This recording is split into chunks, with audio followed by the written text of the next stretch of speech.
तो hello students, welcome back to my YouTube channel commerce and math classes. और काफ़ी दिन से मैंने वीडियोस नहीं डाली है।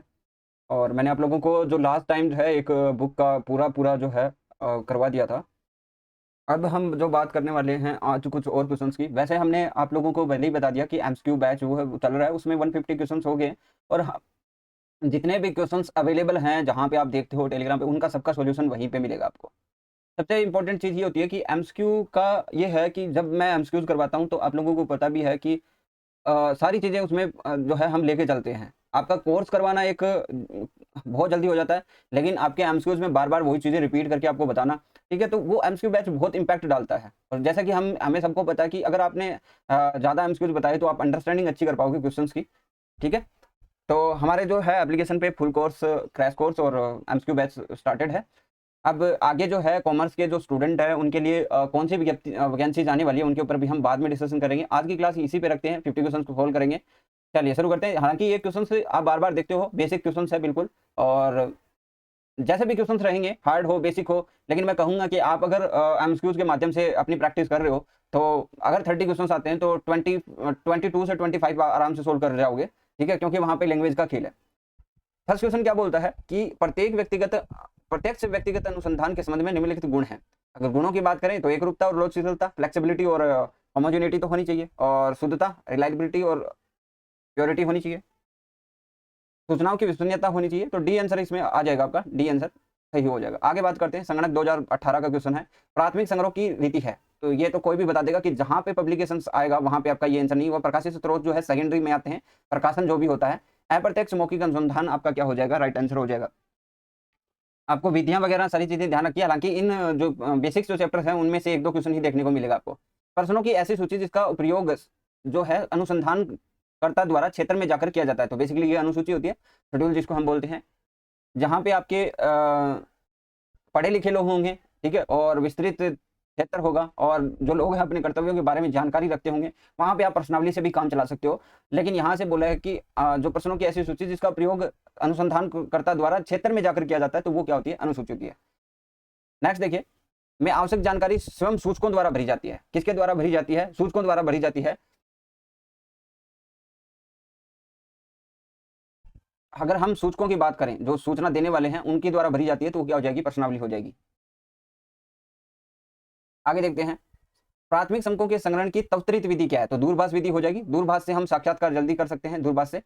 आगे बात करते हैं, प्राथमिक समक होते हैं। देखिए यहाँ पे ऐसे क्वेश्चंस के अंदर थोड़ा सा डाउट रहता है। देखिए यहाँ पे बोला कि द्वितीय समक से कम और ज्यादा, यहाँ पे डेफिनेटली आपका बी आंसर आप जाओगे। लेकिन यहाँ पे तीसरा पॉइंट जो लिखता है वो कहता है कि एकत्रित करते समय की गई देखभाल और गुणवत्ता पर निर्भर करता है। अगर हम प्राइमरी डेटा की बात करें तो उसमें भी बाइसनेस आ सकती है, सेकेंडरी डेटा के अंदर भी बाइसनेस हो सकती है, ठीक है? तो ऐसे क्वेश्चंस में आपको ऐसे क्वेश्चंस आपको बेसिकली नहीं देखने को मिलेगा। अगर यहाँ पे सी आंसर नहीं होता तो हम बी आंसर कर सकते थे, ठीक है? तो इसको आपको छोड़ के चलना है। निम्नलिखित में से कौन सा प्राथमिक समक से अधिक संबंधित है?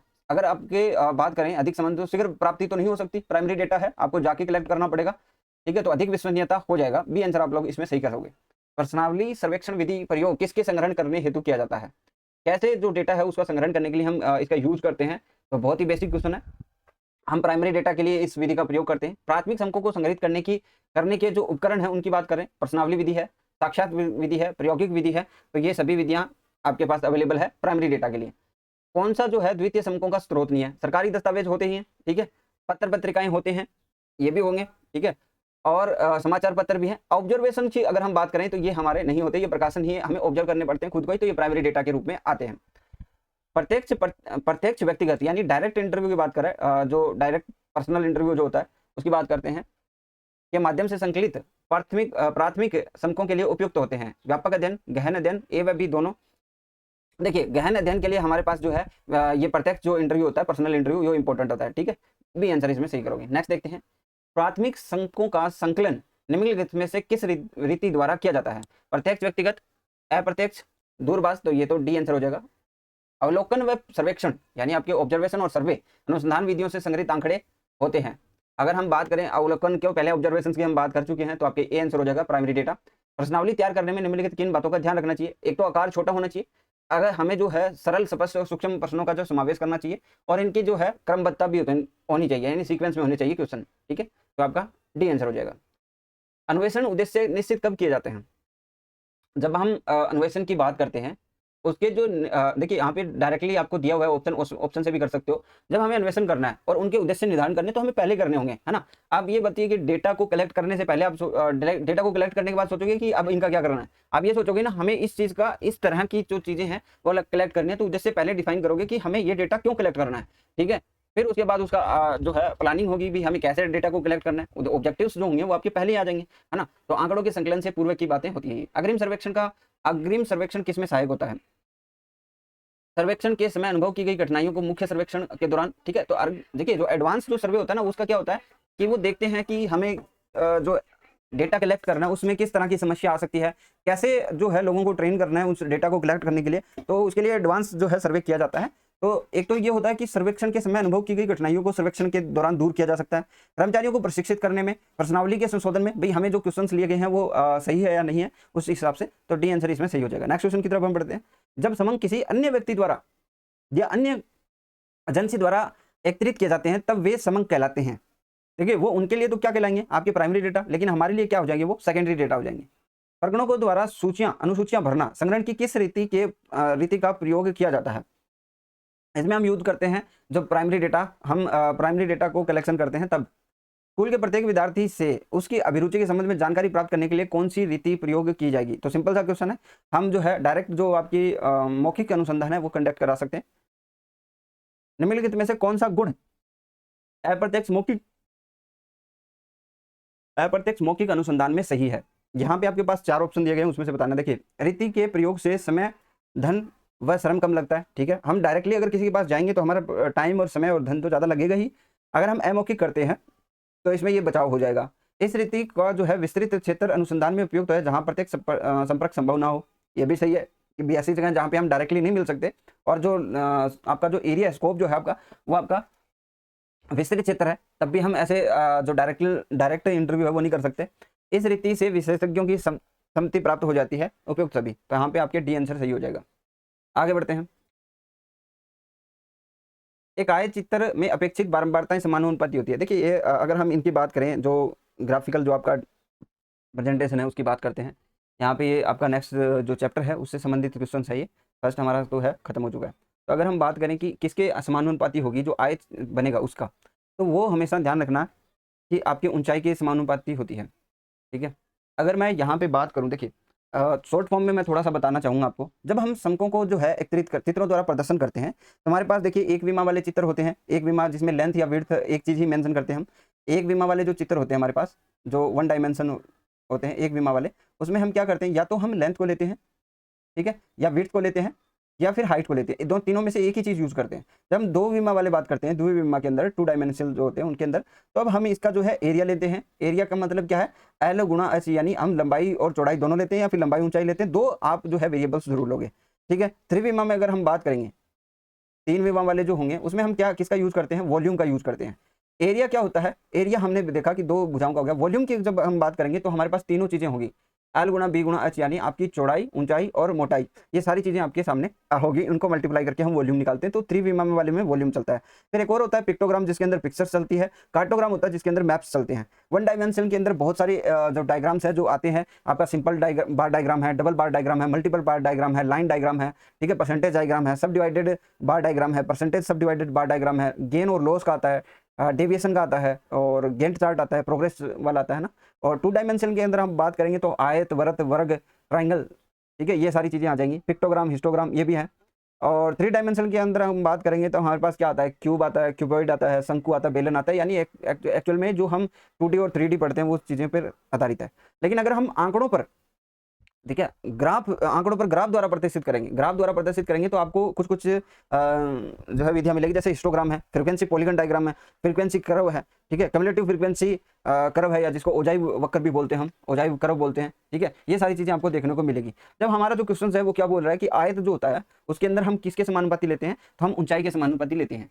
एक बारंबारता वक्र किसका सीमित रूप होता है? अगर हम बात करें कि फ्रीक्वेंसी जो कर्व है वो किसका सीमित रूप है, तो ये जो होता है ये आयतचित्र और बारंबारता बहुभुज का होता है, ठीक है, डायग्राम होता है। जब हम इसको बनाते हैं, फ्रीक्वेंसी कर्व जो है वो कैसे बनता है वो आप लोगों को पता होना चाहिए, ठीक है। फ्रीक्वेंसी जैसे आपने क्या बनाया है यहाँ पे, बारंबारता वक्र की बात करते हैं तो फ्रीक्वेंसी लिखकर आप डायग्राम बना सकते हो। ऐसे फ्रीक्वेंसी लिखोगे फिर उसका डायग्राम बनेगा, ठीक है। उसको ही हम क्या बोलते हैं, फ्रीक्वेंसी कर्व बोलते हैं। तो ये किसका सीमित रूप होता है, आयत चित्र और बारंबारता बहुभुज का, क्योंकि इनके ही हम जो मिड मिड वैल्यूज होती है उनको लेकर हम डायग्राम बनाते हैं, ठीक है। मासिक खर्चों को दिखलाने के लिए हम पता ही है पाई चार्ट यूज करते हैं। द्विआयामी चित्र नहीं है, द्विआयामी की बात करें तो यहाँ पे जो है वर्ग चित्र है, आय चित्र है, पाई चित्र है। अगर हम बहुगुणी की बात करें तो ये आपका नहीं है बहुगुणी। मल्टीपल बार डायग्राम्स मैंने आपको बताया था, 1 डायमेंशन के अंदर आता है मल्टीपल बार डायग्राम, ठीक है, ध्यान रखना इस चीज का। आय चित्र निम्न किन समकों के लिए उपयुक्त होता है। आय चित्र की बात करें तो ये सतत आवर्ती बंटन के लिए जो है उपयुक्त होता है। नेक्स्ट की बात करते हैं, चित्रीय आरेख इन दिए गए समकों के लिए उपयुक्त है। चित्रीय आरेख की बात करें तो ये हमेशा इंटीजर के लिए आपका जो है ज्यादा उपयुक्त रहता है। इंटीजर आप लिख दोगे सीधा सीधा पूर्ण संख्याएं। ये भी क्वेश्चन आपसे पूछा जा सकता है। 2016 के अंदर ये क्वेश्चन पूछा गया था, हालांकि 2016 में संगणक का एग्जाम हुआ ही नहीं था, 2018 करो उसको ना। प्रादेशिक या भौगोलिक समकों के प्रदर्शन के लिए अधिक उपयुक्त होते हैं। अब इसका तो है देखिए, प्रादेशिक और भौगोलिक दोनों ही मानचित्र हम खरीद के लाते हैं दुकान से, ठीक है। तो इससे तो आपको पता ही कार्टोग्राम में चला जाएगा। सरकारी या गैर सरकारी संस्थान विज्ञान व प्रचार कार्यों के लिए समकों का अधिक प्रयोग करते हैं। कौन से समकों का प्रयोग करते हैं, चित्रलेख पिक्टोग्राम का जो है अधिक प्रयोग करते हैं। द्विविमा वाले चित्र का अन्य किस नाम से जानते हैं, हम क्षेत्रफल चित्र बोलते हैं। अगर आपको त्रिविमा वाला पूछेगा तो उसको हम आयतन चित्र भी बोल सकते हैं, क्योंकि उसमें हम वॉल्यूम से चीजों को आइडेंटिफाई करते हैं। जबकि इसमें जो है एरिया L गुणा बी गुणा एच या फिर H गुणा L है ना, तीनों में से कोई भी चीज आपको दी जा सकती है। मानचित्र के लिए संख्यांकीय समकों का प्रतिनिधित्व कहलाता है। मानचित्रों के लिए संख्यांकीय समकों का प्रतिनिधित्व क्या कहलाता है। देखिए सिंपल से क्वेश्चन है, लेकिन आपको लैंग्वेज से समझना है कि क्वेश्चन क्या बोल रहा है, ठीक है। अगर हम बात करें यहाँ पे मानचित्रों के द्वारा तो कार्टोग्राम हो जाएगा, चित्र होते तो पिक्टोग्राम होता, ठीक है। दंड बार डायग्राम की बात करें तो 1 डायमेंशन के अंदर आता है। हिस्टोग्राम जब आप ग्राफ से, है ना, हिस्टोग्राम की बात करें, अगर आप ग्राफ से, जैसे हिस्टोग्राम कैसे बनता है, हिस्टोग्राम में कुछ ज्यादा चीजें नहीं है। हिस्टोग्राम आपसे बार बार पूछा जाता है। देखिए हिस्टोग्राम की अगर मैं बात करूँ, यहाँ पे क्या बन जाएगा, ये एक्स वाई एक्सिस हो जाएगा जिसको हम कोटि भी बोलते हैं। यहाँ पे एक्स एक्सिस हो जाएगा जिसको भुजाक्ष भी बोलते हैं, ठीक है। और यहाँ पे आप इसको डायग्राम बना लोगे, ठीक है। ये डायग्राम हो गया, ठीक है, ऐसे डायग्राम बनता है। और जो इसकी जो हाइट होती है वो प्रोपोर्शनल होती है फ्रीक्वेंसी के, ठीक है। हाइट क्या होती है, प्रोपोर्शनल होती है इसके फ्रीक्वेंसी के, ठीक है। ये भी आपको ध्यान रखना है। और हिस्टोग्राम से हम मोड ज्ञात कर सकते हैं। अगर मोड ज्ञात करेंगे तो कैसे ज्ञात करेंगे, आप देखोगे कि ये जो फ्रीक्वेंसी आपको नजर आ रही है सबसे ज्यादा है, तो आप यहाँ से ये जो पॉइंट है और ये पॉइंट है इनको मिला दोगे ऐसे, ठीक है, इसको इससे और इसको इससे, ये जो पॉइंट मिल रहा है हमें मिलाने पे ये होता है मोड, ठीक है। ऐसे आप मोड निकाल सकते हो। और असमान वर्ग अंतराल जो आवर्ती वक्र होता है,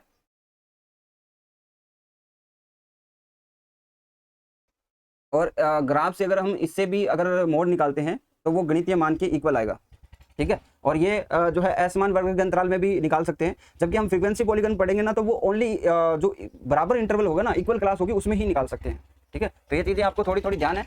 क्रैश कोर्स कराऊंगा तो मैं आपको सारी चीजें बता दूंगा एक साथ ही, तो उसमें आपको जो सारी चीजें वो बस डायरेक्टली याद कर लेनी है। 2 या 2 से अधिक संबंधित समंक समूह के गुण समय तथा स्थान पर तुलना करने के लिए किन चित्रों का प्रयोग किया जाता है। क्या बोला इसने, गुण समय स्थान।